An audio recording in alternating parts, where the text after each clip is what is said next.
I'm filming. What are you filming? The back gate. Why are you filming the back gate? So I just have an interest. You have an interest in what? The police station. Okay, what sort of interest?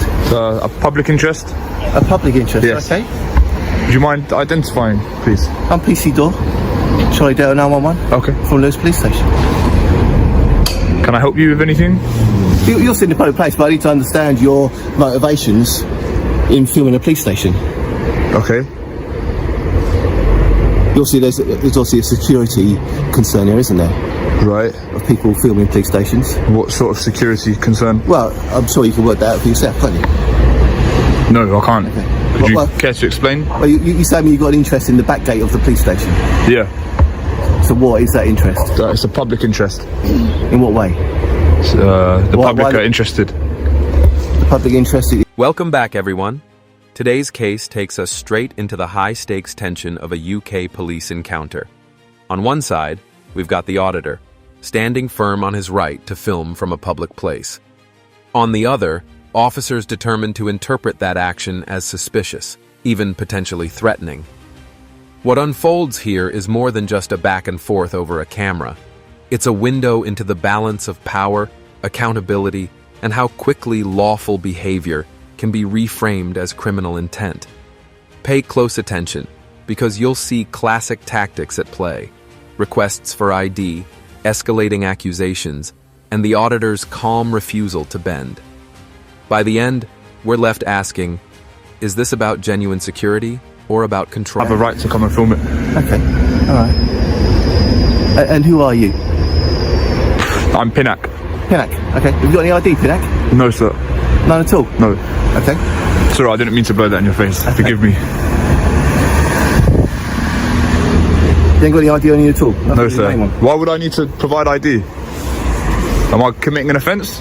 Oh, potentially, yeah. What offence Yeah. might that be? There are offences under the Terrorism Act. Right. I don't see how. Called like hostile reconnaissance. Do you believe that this is hostile reconnaissance? Well, I don't know. Yeah, I'm trying to establish that, aren't I? Well, you need to be pretty assured and confident that this is hostile reconnaissance before you start.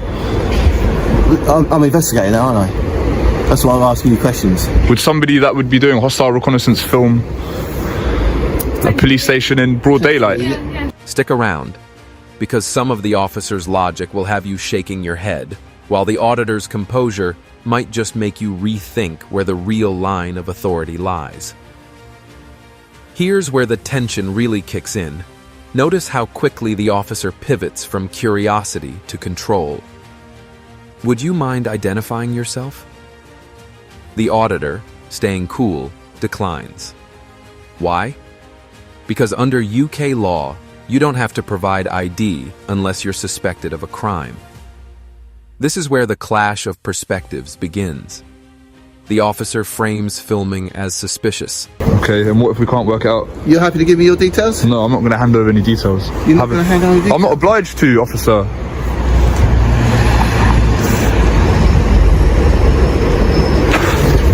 I'm a member of the public. Like, saying things like hostile reconnaissance is a bit... You are a member of the public, and It's a bit far-fetched, officer. Like, I'm here conducting a lawful activity. As you mentioned, I'm in a public place, so to be saying such things is a bit distasteful. Well, it's not distasteful. I'm just doing my job, aren't I? Well, I'm here recording from a public place. You don't really have any jurisdiction. I'm not saying you're in a public place, okay? But I'm just trying to understand what you're doing and why you're doing it. That's Okay, quite well, reasonable, isn't it? Rest assured, it's not hostile reconnaissance. Do you think that this is a valuable valuable target for those that would want to do hostile reconnaissance? Could be, couldn't it? I don't agree. So why won't you give me any details? I'm not obliged to give details. I don't just give my details to strangers. Unless you suspect me of committing an offence, I see no reason as to why I should hand over As I details. explained to you, Yeah, I'm trying to work out what exactly your motivation is here. there's no ill intent. Okay, you're telling me that. I'd like to know who you are. Okay, well, I'm not going to tell you who I am. It makes it a little bit more suspicious then. Not really. I'm a member of the public. I don't just have to hand over details because you say so. Come on, that's not how these things work. Well, obviously, I'm just trying to establish what is going on here and who you are. While the auditor frames it as a lawful right, it's a textbook example of what auditors call the power push. The officer's questions aren't just casual, they're designed to box the auditor into compliance. But the refusal itself? That's what makes the exchange so charged. Question for you. Would you feel pressured to hand over your ID here, or stand your ground? And there it is. The big escalation. Hostile reconnaissance. That phrase alone flips the script from casual suspicion to potential terrorism. Think about that for a second. A man with a camera, in daylight, openly talking to officers, suddenly lumped in. That's all you need to know. Are we happy with that? I'm not particularly happy at the moment, no. Alright, so how do we... I'd like to know who you are. Well, you're not going to find out. I don't carry ID. But you could tell me who you are. I'm not going to. So how do we proceed? Makes it difficult, doesn't it? Not really. Like, I'm not committing an offence. It's raised alarms. You hear recording the police station has raised alarms, which is what's called us out here. So obviously people are concerned that you're recording the police station, which is why we're here, which is why we're trying to find out what your intent is and who you are. Okay, what could I possibly do with this footage of the police station? We don't know. A number of things happen in the world, don't they? So if we get called to a call that's in a suspicious alarm, which is you recording a police station, which doesn't happen quite often. Right. So now my colleague's trying to ask your name so we can just clarify who you are. Because we don't know who you are. You could be known to us for a number of reasons. We might not be known to us. But we just need to work out who you are. But you're refusing to tell us your details. That's right.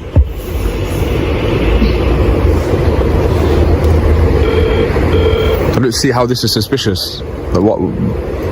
We've been alerted to you recording the police station because someone's deemed it suspicious. Would you mind identifying yourself? To the same category as terror suspects. This is a perfect example of how the Terrorism Act can be loosely invoked as a catch-all justification. But here's the kicker. The auditor's response is razor sharp. He points out the absurdity. Would any serious terrorist broadcast their actions this openly? It's logic versus authority, and the exchange shows just how fragile reasonable suspicion can become when stretched to extremes. Audience question. Is this real concern or a scare tactic? Now watch the narrative flip. The auditor insists he's doing nothing unlawful, but the officers argue that his refusal to give details makes him more suspicious. In what sense? The public are interested in seeing police stations and back gates of police stations. But why would they be interested in seeing the back of a police station? I can't speak on behalf of the public, I'm just here to film. So you do not see why that's a bit suspicious for us? I don't think so, no. I feel like someone that would have... recording a security building. Is it not a secure building? Yes, it's a security covered. So what could I possibly do with my camera? Do we? Well, if you don't know, then... It's not what you can and can't do with your camera, it's what you can do with that recording. What could I... It's passed on to you. My colleague's already explained to you. This can all be seen on Google Earth, though. If I had those sort of intentions, then I wouldn't be giving you ample opportunity to come and engage me. Hypothetically, someone that would have those intentions would probably go on Google Earth. We don't know that, do we? Oh, well, logic would dictate that. Not necessarily. This is very overt, in front of your face. Yeah. You know, I've explained I'm filming from a public place for matters of... And we've explained our concerns, which is why we... What are your concerns? The fact that you're recording a police station. We don't know why. All you're telling me is a public interest, but interest for what reasons? People want to know how their tax money is being spent, upkeep of the building. The taxpayer pays for the police service, for the building. Yeah. So any member of the public has an obligation to come and film from public. I don't appreciate, you know, things such as hostile reconnaissance and stuff. That's just concerns that we have if members of the public or someone has alerted us. Here, the officers shift strategy, saying the public found the filming suspicious, which is why they're responding. It's an interesting move, framing their concern as community-driven rather than police-driven. But the auditor calls it out. If he truly had malicious intent, wouldn't he act in secret? Transparency itself should be the strongest evidence of innocence.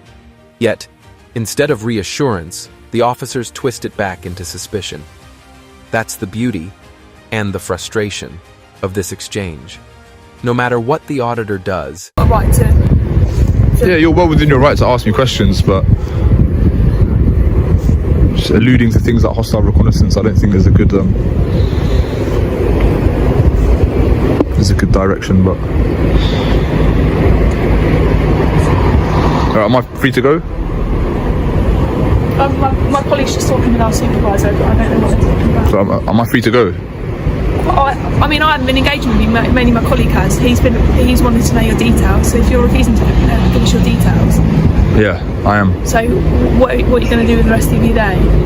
Whatever I choose. Do I need to account for what I'm going to do? Of course you don't, but Alright. the likelihood is if you come back and record the police station, we will come out and talk to you again.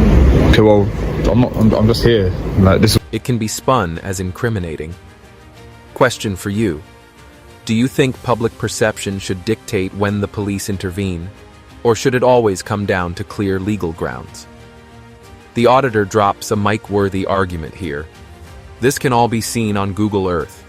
And he's right. The very same back gate, rooftops, and layouts the police are concerned about are already available to anyone online with a few clicks. So why is his camera such a threat? This is where the inconsistency in the officer's logic shines through. It's less about genuine risk and more about optics, the discomfort of being recorded face to face. So am I free to go? What are you doing? What are you doing?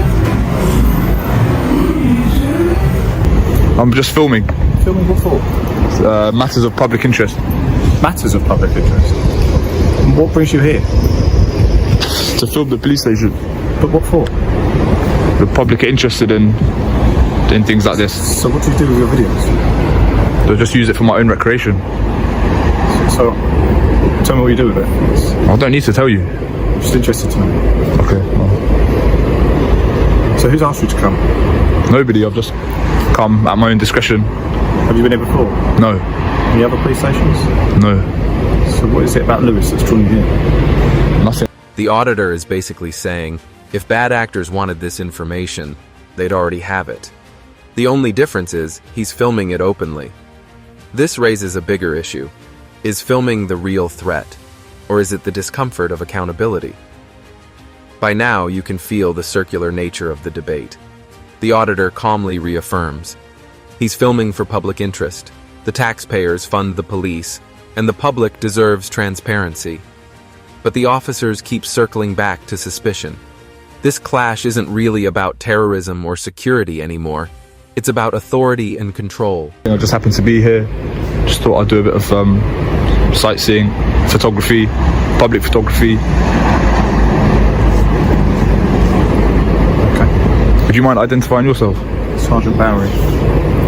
Is there anything I can do to help you? Like, I'm just curious as to why you're here, that's all. okay, like rest assured, I've made assurances. There's no ill intent. Just a photographer. This is what I've chosen to film today. Are we happy with that? The auditor won't hand over ID. The officers won't drop their suspicion, and the conversation loops endlessly. This is where auditing proves its point. The act of SC. Standing firm forces us to see how power operates in these small but telling exchanges. And that brings us to the end of this encounter. What did we just witness? On one hand, officers invoking security concerns, even stretching to terrorism rhetoric. On the other, an auditor calmly holding his ground, refusing ID, and pointing out the obvious. If this were truly hostile, it wouldn't be happening in plain sight. This case shines a spotlight on a bigger question. Where does legitimate concern end and overreach begin? It's a fine line, and moments like these show why public filming is so important. Not just for transparency, but for accountability. So now we want to hear from you. Were the officers justified, or did they push things too far? Drop your thoughts in the comments. And if you found this breakdown as shocking as we did, hit that like button, share it with a friend, and don't forget to subscribe for more eye-opening cases like this one.